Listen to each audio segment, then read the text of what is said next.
Uh, I say all this to say that Southern hip hop, kind of broadly, had this project, especially in the 90s, of really kind of playing with this idea of what does it mean to be from the South and to be a hip hopper.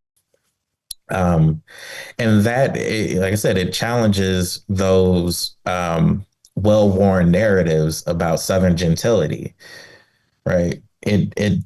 Uh, it denies that sort of simplistic construction Yeah. of what it means to be in the South. And honestly, it's that addition is much more reflective of the complexities of Southern spaces and the negotiations of what Southern identity is. Yeah.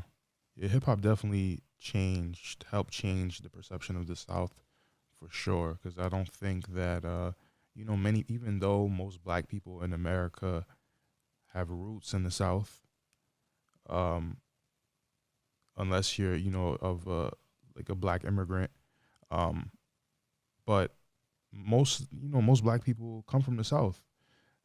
But there is, I think, over the decades, in the aftermath of the Great Migration, a lot of people lost touch with that.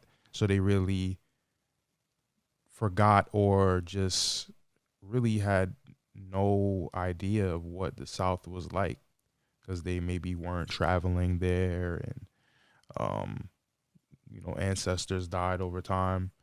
Uh, I, Yeah. yeah, Yeah. Also, not to downplay, one thing whenever I do like a course on, the history of popular music and how music kind of relates to race, I always point to the fact that there was a time in this nation's history where blackface minstrelsy was the most popular the genre of art. it was the biggest export, and Yeah, it stayed that way. Cultural export, the and arguably the first cultural export of the nation.